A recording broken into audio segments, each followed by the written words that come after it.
ॐ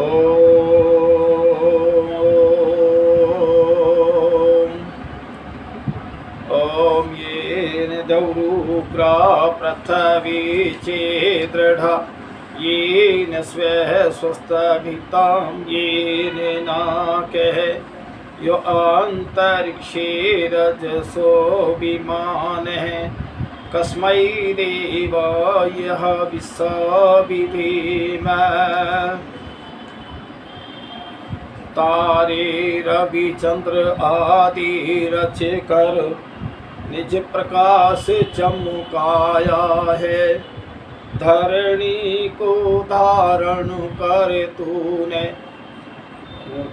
कौशल अलख लखाया है। ओ धरणी को धारण कर तूने कौशल अलख जगाया है। तू ही विश्व विधाता पोषक तेरा ही हम ध्यान धरें। शुद्ध भाव से भगवान तेरे भजनामृत का पान करें। आज मैं वीडियो बना रहा हूँ आर्यवेद दर्शन चैनल पर। उसका विषय रहेगा कर्म फल। हमारे कर्मों का परमात्मा कैसे फल देता है, क्या हमें सुख दुख के रूप में हमें वो भोगने पड़ते हैं, इस पे आज चर्चा रहेगी। कर्म का फल कब और कैसे मिलता है, उस पे हम ये चर्चाएं रखेंगे। तो यह जिज्ञासा सभी धार्मिक और व्यक्तियों के मन में होती है कि मेरे कर्म का फल परमात्मा कैसा देगा। भाई जो आर्य लोग हैं, स्वाध्यायशील हैं, वो तो सब समझते हैं। पहले नंबर तो वो गलती करने की कोशिश नहीं करते। और एक और बात है, पाप कौन लोग ज़्यादा करते हैं, जो ये सोचते हैं कि परमात्मा हमारे कर्मों का फल जो है वो समाप्त कर देगा, हम प्रार्थना कर लेंगे। ऐसा नहीं है। परमात्मा कभी भी कर्मों का जो फल है वो माफ़ नहीं करता, वो निश्चित ही भोगना ही पड़ता है। चाहे आपके कितने अनंत जन्मों के बाद भी आज का किया हुआ कर्म भोगना अवश्य पड़ेगा, लाखों करोड़ जन्मों के बाद भी। और लाखों करोड़ों जन्मों के जो कर्म हैं इस आत्मा में आज भी संचित हैं। उन्हीं के द्वारा हमें संचित सुख दुख मिलते रहते हैं, और कुछ वर्तमान कर्म में सुख दुख देते हैं हमें। तो यहाँ उसका देखिए, मनुष्य इस विधान को कम और अंशों में वह मोटे तौर पर जाना पाया है। उसका सामर्थ्य इतना है। ऋषियों ने अपने ग्रंथों में कर्म फल का कुछ मुख्य और महत्वपूर्ण बातों का वर्णन किया है। तो यहाँ कर्म फल सदा कर्म के अनुसार मिलते हैं, और फल की दृष्टि से कर्म दो प्रकार के होते हैं। देखिए, इस संसार में हम दो ही प्रकार के कर्म करते हैं। मानो मैंने अभी थोड़ी देर पहले यज्ञ किया, बहुत अच्छी सामग्री सुगंधित, पड़ोसी भी सोच रहे बहुत अच्छा यज्ञ है, बहुत अच्छी सुगंधी आ रही है। अगर उसी जलते हुए यज्ञ में मिर्च डाल दें तो क्या वो पुण्य कर्म था और मिर्च डाल दिया अग्नि में तो अकर्म हो गया, वो एक पाप का कर्म हो गया। इसी प्रकार हम दिन भर में हम अच्छे बुरे दोनों ही कर्म होते रहते हैं, और वो जैसे आय व्यय का खाता है, इसी प्रकार परमपिता परमात्मा का हमारे कर्मों का खाता है उसके पास। तो देखिए, फल की दृष्टि से कर्म दो प्रकार के होते हैं। एक सकाम कर्म, दूसरे हैं निष्काम कर्म। सकाम कर्म उन कर्मों को कहते हैं जो लौकिक फल, धन, पुत्र, यश आदि की और प्राप्त करने की इच्छा से किए जाते हैं, और तथा निष्काम कर्म से होते हैं जो लौकिक फलों को प्राप्त करने के उद्देश्य से न किए जाएं, बल्कि ईश्वर मोक्ष प्राप्ति की इच्छा से किए जाएं, वो ही जो है अच्छे कर्म हैं। हम मुक्ति प्राप्ति के लिए कर्म करते रहें, इस जन्म अगले जन्म में कभी मुक्ति हो जाएगी और हम जन्म मरण के बंधन से छूट जाएंगे, दुखों से। इसीलिए ये मनुष्य जन्म मिला है। फिर आता है सैकर्म। कर्म 3 प्रकार के होते हैं, अच्छे व बुरे और मिश्रित। अच्छे कर्म जैसे सेवा, दान, परोपकार करना आदि। बुरे कर्म जैसे झूठ बोलना, चोरी करना आदि। और मिश्रित कर्म जैसे खेती करना आदि। इसमें पाप व पुण्य, कुछ अच्छा व कुछ बुरा, दोनों ही मिले जुले हुए हैं। तो इसलिए हमें अपने कर्म करते हुए उसके फल का ध्यान करना चाहिए कि इसमें भाई किसी का अहित तो नहीं है और ये पुण्य है या पाप है, ऐसा विचार करके कर्म करना चाहिए। निष्काम कर्म सदा अच्छे ही होते हैं, जहाँ जिसमें मेरा अपना कोई लोभ लालच नहीं है।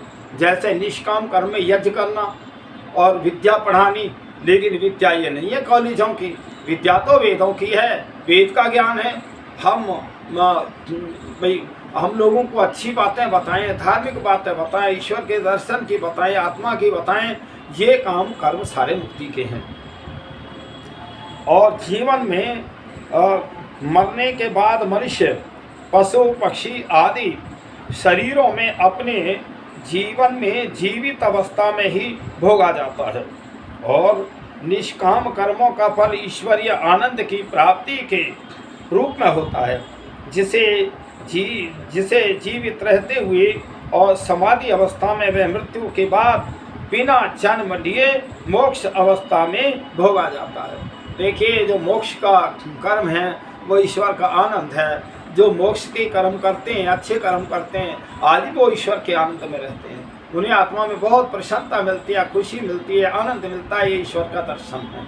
और मरने के बाद भी वो आत्मा फिर ईश्वर के ही पास तो है। ईश्वर तो सर्वत्र, जब सारी संसार के कण कण में व्यापक है और कहीं कोई स्थान ही खाली नहीं है। तो आज मैं बोल रहा हूँ, मैं जीवित हूँ, अब ईश्वर मेरे साथ है। और मरने के बाद आत्मा निकले, वहाँ भी तभी मैं ईश्वर में ही हूँ। और तो और अभी भी मेरी शरीर में 2 शक्तियाँ काम करें, एक ईश्वर और एक मैं आत्मा। तो इसलिए, और जब आत्मा भी शरीर छोड़ के निकल जाता है, पार्थिव शरीर पड़ा रह जाता है, उसमें भी ईश्वर है। तो इसलिए, क्योंकि जब वो है ही कण कण में तो तब भी है। तो इसलिए परमात्मा का साथ कभी छूट नहीं सकता। चाहे तुम अज्ञानता में अपने मनमानी कितनी करो, पाप करो, दुष्कर्म करो, उसकी न्याय व्यवस्था से तुम बच नहीं सकते। और देखिए, और लोगों में भ्रांतियां हैं। हमारे मत में तो ये लिखा है, हमारे धर्म में तो ये लिखा है, हमारे उसमें ये लिखा है, हमारे उसमें ये लिखा है। ये सारी भ्रांतियां हैं। मैं ये बात बताना चाहता हूँ कि इस सृष्टि को मैंने सृष्टि संवाद, तभी मेरी वीडियो चल रही है, तो उसमें मैंने बताया 1,96,08,53,125 वर्ष दुनिया बने हुए हैं। और जो अलग अलग तरीके के जो दावा करते हैं कि हमारे उसमें ये लिखा है, हमारे धर्म में ये लिखा, हमारे मजहब, ये 2000 वर्ष से इधर हैं। तो ये बताओ, आखिर पहली जो ये संसार की व्यवस्थाएं थी वो कैसे चल रही? कौन धर्म मजहब था, कौन मत था? वो वैदिक मत था, जो सारी दुनिया के लोग एक होकर के सब समझते थे, इसीलिए सारे विश्व के अंदर शांति होती थी। ये जो धर्म नाम के जो मत हैं, ये इन्होंने एक तरह तो अखाड़े बना रखे हैं। और क्या है? अगर धर्म है तो वैदिक धर्म है, वैदिक धर्म के नीचे आ जाओ और जितने तुम धर्म मानने वाले हो, वैदिक धर्म से तुलना करो कि तुम कितने सही हो, कितने गलत हो, अपने आप आ जाएगा निकल के। तो इसलिए मैं ये बताना चाहता हूँ, आज जो कर्म इसी जन्म में फल देने वाले होते हैं उन्हें दृष्ट जन्म वेदनीय कहते हैं। और जो कर्म अगले किसी जन्म में फल देने वाले होते हैं उन्हें अदृष्ट जन्म वेदनीय कहते हैं। इन सैकाम कर्मों से मिलने वाले फल 3 प्रकार के होते हैं: जाति, आयु, भोग। समस्त कर्मों का समावेश इन तीनों विभागों में ही हो जाता है। जाति अर्थात मनुष्य, पशु, पक्षी, कीट, पतंग, वृक्ष, वनस्पति आदि विभिन्न योनियां। आयु अर्थात जन्म से लेकर मृत्यु पर्यंत एक का बीच में का समय।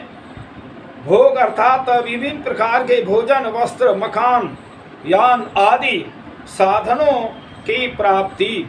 देखिए, यहाँ एक बात आती है जाति। जाति में भी जाति गिनते हैं लोग, मनुष्य जाति में जातियां गिनते हैं। और मनुष्य जाति सारी संसार के लोगों एक ही जाति है। जाति है, पशु जाति है, मनुष्य जाति है, कुत्ता गधा हाथी, ये सब अलग अलग जातियां हैं, लेकिन मनुष्य जाति सारी एक है। अब वेद क्या है कि जो हम प्राचीन में देखते हैं, जो हमारे ऋषियों ने जो है वो श्रेणी दी है, वो 4 प्रकार की है, ब्राह्मण क्षत्रिय और वैश्य। किसी से भेदभाव नहीं है। को जो चौथा वो है, जो आदमी एक भाई ना ब्राह्मण का काम कर सके, जानता हो, ना क्षत्रिय का ना वैश्य का, उसको वर्ण तो दिया है शूद्र। शूद्र माने वो कम पढ़ा लिखा है, वो तीनों वर्णों की सेवा करें। ऐसा नहीं है कोई उससे हम भेदभाव करें। वो खाना भी बनाए, मान लीजिए एक ब्राह्मण वेद पाठी है, वो खाना बनाए तो कितना समय लगेगा उसका, बैठ चला गया, तो वो शूद्र बनाए। और अब आता है क्षत्रिय। क्षत्रिय जो है राज्य का कार्य देखे, तो घर की व्यवस्थाएं वो देखें, ऐसे ही वैसे है। तो इसलिए कोई भेदभाव नहीं था। और तो जो ब्राह्मण का अगर बेटा नहीं पढ़ा लिखा, वेदों का विद्वान ना हुआ, वो शूद्र में भी गिना जाता था। अगर किसी कारण से ब्राह्मण का शूद्र का बेटा पढ़ भी लिया, विद्वान हो गया, तो उसको ब्राह्मण वर्ण में गिना जाता था। ऐसा नहीं है कि भाई जाका बाप ब्राह्मण है, बेटा ब्राह्मण, या शूद्र का शूद्र, या क्षत्रिय का क्षत्रिय, या वैश्य का वैश्य। ऐसी आज ये वर्ण व्यवस्थाएं आज गलत हैं। महर्षि मनु की बातें कह रहा हूं मैं। जो महर्षि मनु सबसे प्रथम राजा हुए हैं इस विश्व के, उन्होंने नियम भी बनाए। विद्वानों ने बैठ कर के सारे राजनीति के नियम बनाए। ये राजनेताओं, जो संसार के लोगों, तुम राजनीति कर रहे हो, महर्षि मनु की मनुस्मृति को पढ़ो, उसके अनुसार जो है हमारे कानून बने, उसके तो मैं कहूँ सारे संसार के अंदर शांति आ जाएगी। पर ये है ना, ये जो हमारे भाई ये आजकल हर जगह नेता मत और पार्टियां ये भी ऐसा नहीं करने देते, क्योंकि ये फिर इनके समूह जो है दूसरी तरफ बदल जाएंगे, तो ये राजनीति कैसे करें? यही तो कारण आ रहा, और क्या है। तो मैं बताना चाहता हूं कि देखिए, जाति, आयु व भोग, इन तीनों से जो सुख दुख की प्राप्ति होती है, और कर्मों का वास्तविक फल तो यही है। किंतु सुख दुख और रूपी फल का साधन होने के कारण जाति आयु भोग को और फल नाम दे दिया है। भाई फिर आता है दृष्ट जन्म वेदनीय कर्म। किसी एक फल केवल आयु या केवल भोग अथवा 2 फल आयु व भोग को दे सकते हैं, जैसे उचित आहार, विहार, व्यायाम, ब्रह्मचर्य, निद्रा आदि के सेवन से शरीर की रोगों से रक्षा की जाती है, तथा बल, वीर्य, पुष्टि, भोग, सामर्थ्य से आयु को बढ़ाया जा सकता है, जबकि अनुचित आहार व्यवहार आदि से और बल, आयु आदि घट जाती है। तो एक तो यह है कि शरीर को हम आयु को बढ़ा भी सकते हैं खान पान के द्वारा। अगर हम घी दूध का इस्तेमाल करेंगे, फलों का इस्तेमाल करेंगे, शुद्ध भोजन करेंगे, तो आयु बढ़ेगी। और कहीं हम जो है मांस का, शराब का, गुटखे, तंबाकू, बीड़ी, सिगरेट का इस्तेमाल करेंगे, तो ये हानिकारक चीज़ है, फिर आयु कहाँ बढ़ेगी। तो एक तो हम स्वतंत्र हैं आयु के बढ़ाने और घटाने में, क्योंकि हमारे खान पान के द्वारा है।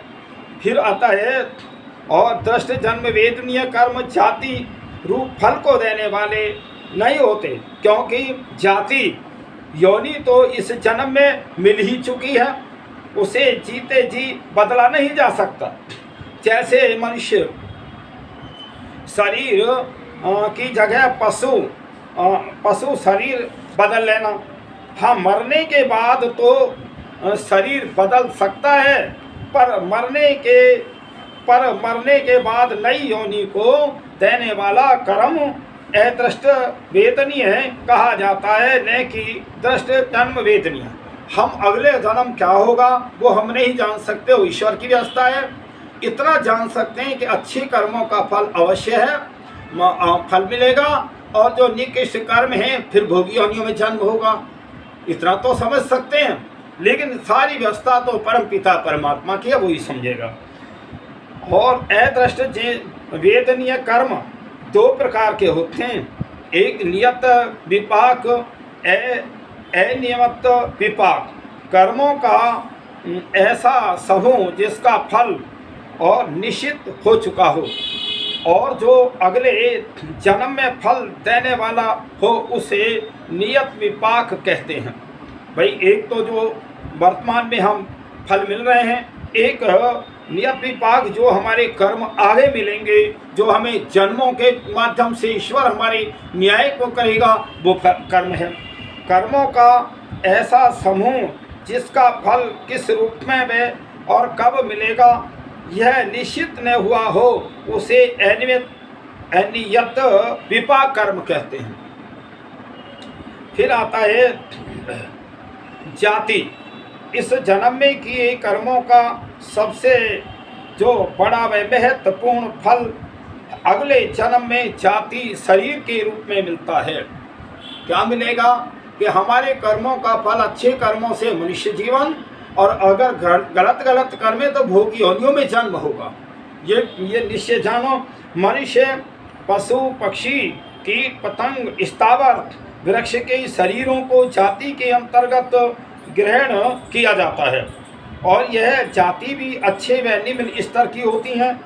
यथा मनुष्य में पूर्णांग, देखिए मनुष्य भी है और उसके अंगों में कमी है, पूर्णांग और सुंदर, कुरूप, बुद्धिमान, मूर्ख आदि पशुओं में गाय, घोड़ा और गधा, सुअर आदि की योनियां हैं। फिर आता है आयु। नियत विपाक कर्माशय का दूसरा फल आयु अर्थात जीवन काल के रूप में मिलता है। जैसी जाति शरीर योनि होती है, उसी प्रकार हमें आयु भी मिलती है। और आयु तो भाई शरीर की निर्धारित है के अनुसार आयु होती है। यह मनुष्य की आयु सामान्य 100 वर्ष और पर्याय घोड़ा आदि पशुओं की 25 और तोता, चिड़िया आदि पक्षियों की 2 से 4 वर्ष, मक्खी, मच्छर और पतंगे और कीट पतंगों की 4 से 6 महीने। कुछ प्राणी ऐसे भी होते हैं और जिनकी आयु कुछ ही दिनों की होती है। तो ये सारी वो आत्माओं का जैसे कर्म किए उसने, उसके अनुसार जो परमात्मा अगला जन्म दे रहा है, वो आयु और उसके हिसाब से और हर एक प्राणियों के हिसाब से आत्मा को मिल रहा है। फिर आता है भोग। नियत विपाक कर्माशय का तीसरा फल भोग, सुख दुख को प्राप्त कराने वाले साधन के रूप में मिलता है। जैसी जाति शरीर योनि होती है, उसी जाति के अनुसार भोग होते हैं। जैसे मनुष्य अपने शरीर, बुद्धि, मन, इंद्रिय आदि साधनों से मकान, कार, रेल, हवाई जहाज, मिठाई, पंखा, कूलर आदि साधनों को बनाकर और उनके प्रयोग से विशेष सुख को भोगता है। किंतु गाय, भैंस, घोड़ा और कुत्ता आदि पशु केवल घास, चारा, रोटी आदि ही खा सकते हैं। कार कोठी नहीं बना सकते। शेर, चीता, भेड़िया आदि हिंसक प्राणी केवल मांस ही खा सकते हैं। वे मिठाई, गाड़ी, मकान, वस्त्र आदि की सुविधाएं उत्पन्न नहीं कर सकते। जैसा कि पूर्व कहा गया है, नियत विपाक कर्माशय से मिली आयु में भोग पर दृष्टा वेदनीय कर्माशय का प्रभाव पड़ता है, और जिससे आयु व भोग घट बढ़ सकते हैं, पर वे एक सीमा तक उस जाति के अनुरूप सीमा में ही बढ़ घट सकते हैं। तो यहाँ हमारे ऋषियों ने एक तरह समाधिस्थ होकर के परमात्मा के ध्यान में बैठ कर के ये सारा विवरण को जाना। दृष्ट जन वेदनीय कर्माशय तो के अंतर्गत अनियमित विपाक कर्मों का फल भी जाति, आयु, भोग के रूप में ही मिलता है, परंतु यह फल कब व किस विधि से मिलता है, इसके लिए शास्त्र में 3 स्थितियां, गतियां बताई गई हैं। कर्मों का नष्ट हो जाना, साथ मिलकर फल देना और दबे रहना। देखिए, कुछ तो कर्मों का साथ के साथ मिलता है, कुछ दबे रह जाते हैं, कुछ बहुत अंत समय तक, अनेकों जन्म तक जो है हमारे कर्म रहते हैं। मैं एक देखिए लगभग 60-65 वर्ष पहले मैं एक सपना देखा था जो मेरे जीवन काल का वो रहा था। तो वो विचार मुझे सपने में दिखाई दिया। मैं तुम्हें ये बात बता रहा हूँ कि ये हमारे जो कर्म है नष्ट नहीं होंगे। अपने मन से तुम कुछ भी सोचो, अपनी संगठन बना के कुछ भी सोचो, किसी के साथ अत्याचार करो, लड़ाई झगड़े करो, ये तुम अपना जीवन बिगाड़ रहे हो। तो इसलिए मैं बता रहा था कि वो मुझे सपने में मेरा वो कार्य दिखाई दिया। तो जबकि वो तो 60-65 वर्ष का था। जब 60-65 वर्ष में भी वो हमारे कर्म जो है वो एक तरह संचित है आत्मा में, तभी तो दिखाई दिया। और कभी कभी बहुत लंबे लंबे सपनों में हम बहुत कुछ देखते हैं। तो ये हमारी पूर्व जन्मों में जो कर्म रहे हैं उनकी तरह से आत्मा में रहते हैं कि आत्मा अमर है और ईश्वर भी भाई अनादि है, आत्मा भी अनादि है। केवल ये संसार है जिसके हम रात दिन दौड़ लगा रहे हैं ना, ये तो साधन है, केवल बस रोटी खाने का साधन है। खाना खाओ और परमात्मा की भक्ति करो और आत्मा का कल्याण करो, मुक्ति प्राप्त करो। इसलिए तुम संसार में आए हो। उस प्रभु की बड़ी कृपा है। तुम सोचो कि हम ये कुछ बदल लेंगे, बदला जाएगा कर्मों के अनुसार उस प्रभु की कृपा से, और कोई रास्ता है ही नहीं। प्रथम गति कर्मों का नष्ट हो जाना। वास्तव में बिना फल को दिए कर्म नष्ट नहीं होते, किंतु यहाँ प्रकरण में नष्ट होने का तात्पर्य बहुत लंबे काल तक लुप्त हो जाना है। मतलब वो एक तरह कहना कोई चीज़ पड़ी है, जमा है, तो वो जमा तो रह सकते हैं। किसी भी जीव के कर्म सर्वांश में कदापि समाप्त नहीं होते। जीव के समान वे भी अनादि अनंत हैं। जैसे जीवात्मा अनादि अनंत है, तो तब भी वो भी कर्म भी हमारे अनादि हैं। कुछ न कुछ मात्रा संख्या में तो होते ही हैं, चाहे जीव मुक्ति में भी क्यों न चला जाए। अविद्या, राग, द्वेष आदि के संस्कारों को नष्ट करके जीव मुक्ति को प्राप्त कर लेता है। ये तो है, मुक्ति मिल गई। जितने कर्मों का फल उसने अब तक भोग लिया, उनसे अतिरिक्त जो भी कर्म बच जाते हैं और वे मुक्ति के काल तक ईश्वर के ज्ञान से में बने रहते हैं। ईश्वर तो उनको जान रहा है और इन्हीं बचे कर्मों के आधार पर और मुक्ति काल के पश्चात जीव को पुनः मनुष्य शरीर मिलता है। मुक्ति में भी मुक्ति की अवधि बहुत है। ये जो सृष्टि चक्र है 4 अरब 30 करोड़ वर्ष का जो है, ये एक सृष्टि चक्र, इतनी देर प्रलय रहती है, इतनी देर सृष्टि चक्र है। और विद्वान कहते हैं कि 32,000 बार सृष्टि और प्रलय हो, इतने समय तक ये जीवात्मा और परमात्मा की क्षण में रह करके और मुक्ति का आनंद भोगता है। कितना वो है। अब हम थोड़े से सुख के लिए रात दिन दौड़ रहे हैं, लेकिन मुक्ति के लिए नहीं दौड़ रहे कि इतने समय तक हमें मुक्ति का आनंद लें। यहाँ हमारी भूल है। दूसरी गति, साथ में मिलकर और फल देना। अनेक स्थितियों में ईश्वर अच्छे व बुरे कर्मों का फल साथ साथ ही देता है। अर्थात जैसे अच्छे कर्मों का फल अच्छी जाति, आयु और भोग मिलता है, किंतु साथ में कुछ अशुभ कर्मों का फल दुख भी भुगा देता है। इसी प्रकार अशुभ प्रधान रूप से निम्न स्तर की जाति आयु भोग रूप फल देता है, किंतु साथ में कुछ अशुभ कर्मों का फल भी मिलता है। उदाहरण के लिए शुभ कर्मों का फल मनुष्य जन्म तो मिला, किंतु अन्य अशुभ कर्मों के कारण उस शरीर को अंधा, लूला, लंगड़ा, कोढ़ी बना दिया।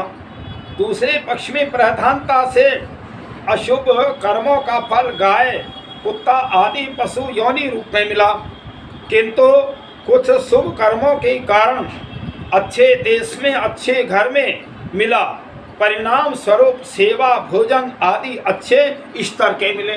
कई बार तो देखा ना, वो कुत्ते भी जो है ना ऐसी गाड़ियों में घूमते हैं, अच्छा भोजन करते हैं, अच्छा वो करते हैं, वो भी उनका शुभ कर्म है। बुरा कर्म तो ये था कि उसी कुत्ते का जन्म मिला, पर कुछ अच्छे कर्म थे तो उसे साधन अच्छा मिला, यही तो है। फिर आता है तीसरी गति। तीसरी गति कर्मों का दबे रहना। मनुष्य अनेक प्रकार के कर्म करता है और उन सारे कर्मों का फल किसी एक ही योनि शरीर में मिल जाए, यह संभव नहीं है, क्योंकि ये अच्छी बुरी कर्म तो अनंत जन्मों के हैं, एक ही योनि में नहीं भोगे जा सकते। फिर अतः जिन कर्मों की प्रधानता होती है उनके अनुसार अगला जन्म मिलता है। जिन कर्मों की अप्रधानता रहती है और वे कर्म पूर्व संचित कर्मों में जाकर जुड़ जाते हैं और तब तक फल नहीं देते जब तक कि उन्हीं के सदृश किसी मनुष्य शरीर में मुख्य कर्म न कर लिए जाएं। तो इस तीसरी स्थिति को कर्मों का दबे रहना नाम से कहा जाता है। मान लीजिए अब मेरे कर्म के अनुसार मनुष्य का जन्म मिला, ये तो शुभ कर्मों का फल, पर अशुभ कर्म भी तो है मेरे पाप के, वो पाप तो मेरे रह गए, पाप के कर्म। मनुष्य का जन्म अच्छे कर्मों का फल मिल गया, और लेकिन अगर इस जन्म में फिर गलतियां हो गई तो पिछला पाप और ये पाप फिर जुड़ करके आगे मनुष्य का जन्म नहीं मिलेगा, फिर उन्हें भोग योनियों में जाना पड़ेगा। जितने पशु पक्षी और ये हैं उन योनियों में ये फिर आत्मा उनमें जो है जाएगा, और उनमें जाने के बाद जब इन पापों का भोग भोग लिया जाएगा तब जाके कहीं फिर मनुष्य जन्म में आएगा। तो ये बहुत परमात्मा की जो व्यवस्था है वो बहुत वो है। देखिए एक के जैसे मान लीजिए किसी के 60 तो पुण्य कर्म हैं, 40 गलतियां भी होगी, तो अगर हम 60 में से 40 घटाएं तो 20 पुण्य ही बने रह गए। ऐसा नहीं है परमात्मा का विधान, परमात्मा तो घटाबड़ी का नहीं है। मान लीजिए 25 ऊँट हैं, 25 ऊँट है 20 घोड़े हैं, तो 25 ऊँटों में 20 घोड़े क्या घटाए जा सकते हैं? उन दोनों की प्रजातियां अलग हैं, तो इसलिए वो घटाए बढ़ाए नहीं जाते। और कितनी तुम रात दिन प्रार्थना कर लो, परमात्मा से जो किए कर्म है वे माफ़ नहीं हो सकते। मानो मैंने किसी की हत्या कर दी, गलती हो गई, अब मैं भगवान से हाथ जोड़ के बैठा हूँ, परमात्मा मेरे पापों को क्षमा कर दे, गलती हो गई, अब ना करूँगा, अब ना करूँगा। चलो परमात्मा ने मान ली कि मेरे वो जो है गलतियाँ क्षमा कर दी। अच्छा, जिसको मैंने मारा है उसको परमात्मा क्या देगा? इसलिए ऐसी व्यवस्थाएं, न्याय की व्यवस्थाएं परमात्मा की नहीं है। परमात्मा अच्छे कर्मों का भी फल देता है, बुरे का भी देता है। तो हमेशा उसको, जिस परमात्मा ने संसार बनाया है उसकी सुबह शाम बैठ करके प्रार्थना उपासना किया करो, उसको धन्यवाद दिया करो। जुड़ जाते हैं। उदाहरण, किसी मनुष्य ने अपने जीवन में मनुष्य की जाति आयु भोग दिलाने वाले कर्मों के साथ साथ कुछ कर्म सुअर की जाति के भी किए और आयु भोग दिलाने वाले भी कर दिए। प्रधानता अधिकता के कारण और अगले जन्म में मनुष्य शरीर मिलेगा और सुअर की योनि देने वाले कर्म तब तक दबे रहेंगे जब तक कि सुअर की योनि देने वाले कर्मों की प्रधानता न होगी। आज तो कम है जो हमारी गलतियां हैं और मनुष्य का जन्म मिला है, लेकिन गलतियां इस जन्म में भी हो गई तो वो गलतियां फिर डबल हो जाएंगी, तो फिर मनुष्य का जन्म नहीं मिलेगा। इसलिए अभी उदाहरण दिया है कि सुअर की योनि के जो कर्म हैं और वो हमने कुछ तो हैं लेकिन उससे ज़्यादा अच्छे थे तो मनुष्य का जन्म था, और ऐसे जन्म में फिर कर्म हमने बिगड़ गए तो मनुष्य जन्म ना लेके सुअर की योनियों में जाएगा। ये आत्मा, भाई आत्मा सब में समान है, चाहे चींटी है, हाथी है, कुत्ता, गधा, सुअर, मनुष्य, सबकी आत्मा एक समान है, लेकिन कर्मों के अनुसार उनकी जो सोच है, उनका ज्ञान है वो अलग है। फिर आता है उपयुक्त विवरण का सार यह निकलता है कि इस जन्म में दुखों से बचने तथा सुख को प्राप्त करने के लिए तथा मोक्ष की प्राप्ति के लिए हमें सदा शुभ कर्म करते रहना चाहिए और उनको भी निष्काम भावना से करना चाहिए। निष्काम भावना, कोई भी कर्म में हम अपना ही स्वार्थ न देखें। रात दिन छीना झपटी चोरी डकैती अपने लिए ही तो कर रहे हैं, तो हम ऐसी भावना से न करके और हम उपकार की भावना से करें तो वास्तव में तुम मुक्ति के अधिकारी हो, मुक्ति की तरफ जा रहे हो। यही मुक्ति का जो है वो एक तरह कर्म है। मनुष्य जन्म मुक्ति प्राप्ति के लिए मिला है। ये हमें ना कि संसार के वस्तुओं को इकट्ठा करते रहे फिर छोड़ के जा रहे हैं। पाप पुण्य का तो तुमने इकट्ठा पहाड़ पत्थर कर लिए, लेकिन छोड़ के जा रहे हो। ये सोचो तो सही कि ये मनुष्य जीवन मिला किस लिए। मनुष्य जीवन बहुत अमूल्य जीवन है। आज कहते हैं विश्व की जनसंख्या 7.5-8 अरब है, तो देखिए इतनी बड़ी दुनिया में 7-8 अरब। एक विद्वान कहता है 1.5 बाई 1.5 किलोमीटर, 2.25 किलोमीटर में चींटी मक्खी मच्छर और पशु पक्षी, 2.25 किलोमीटर में इतने जो सारी दुनिया में इतने मनुष्य हैं। एक ही उदाहरण से आप विचार कर लो कि मनुष्य जीवन कितना दुर्लभ है और इसको हम व्यर्थ यहाँ गंवा रहे हैं। ईर्षा द्वेष और लड़ाई झगड़े, खान पान दूषित नशे इत्यादि में हम गंवा रहे हैं। तो इसलिए हमें ये विचार करना चाहिए, मनुष्य जीवन को समझो, नित्य प्रतिरोध समझोगे जब आप नित्य प्रति वेदों का स्वाध्याय करें, वेदों के विद्वानों की बातें सुने और मेरी वीडियो को कई बार देखा करें। और पिछले वीडियो में मैंने ये दुनिया कब से बनी और कब तक रहेगी वो वीडियो बहुत चल रही है, आज भी चल रही है, तो मैं फिर सोचा मगर चलो आज नई वीडियो बना दूँ। तो इसलिए मेरी वीडियो को ज़्यादा से ज़्यादा देखिए। एक बात सुन, तुम सोचो कि इस मेरी वीडियो को सुनने से तुम्हें मुक्ति मिल जाए। रास्ता तो मुक्ति का है, ये रास्ता बता रहा हूँ मैं, लेकिन चलना तुम्हें रास्ते में पड़ेगा, वेदों को पढ़ना पड़ेगा, तब मुक्ति का होगा। इसी को सुन करके इतिश्री ना करें। ये तो केवल रास्ता बताने का एक साधन है, तो अब चलना तो आप पे ही पड़ेगा। मैं आप सभी से नम्र निवेदन करता हूँ कि मेरी जो फेसबुक वीडियो है उसके पहले मैं मेरी वीडियो के सामने मत डाला करो, ये गलत तो आता है ना। तो मैं सभी से प्रार्थना करता हूँ मेरी वीडियो को ज़्यादा से ज़्यादा सुना करें, लाइक किया करें, जिससे जो धर्म का प्रचार ज़्यादा से ज़्यादा विश्व के अंदर हो। मेरा किसी से पक्षपात नहीं है, ना कोई धर्म जाति कोई ऐसा नहीं है। जो वेदों की बातें मैं वो ही कहता हूँ, ताकि जो सबको वेद का ज्ञान मिले। ये समझे तो सही के वेद हैं क्या। वेद ईश्वरीय ज्ञान है, ईश्वर की वाणी है, और ऋषियों ने ईश्वर की वाणी का साक्षात करके आत्मदर्शन में परमात्मा से जाना। उस ज्ञान को उसको वेद कहते हैं, उसको प्रकाशित किया। उसी थोड़े से अंश में मैं भी ये प्रकाशित कर रहा हूँ जितना मैं जानता हूँ। तो इसलिए मैं तो अल्प ज्ञानी हूँ, मैं पूर्ण ज्ञानी थोड़ी हूँ, पर पूर्ण ज्ञानी परमपिता परमात्मा है। मैं सभी से करवत प्रार्थना करता हूँ मेरी वीडियो ज़्यादा से ज़्यादा शेयर किया करें, ज़्यादा से ज़्यादा सुना करें, कई बार सुना करें, ऐसा नहीं। और इतना ही कह के ओम शम।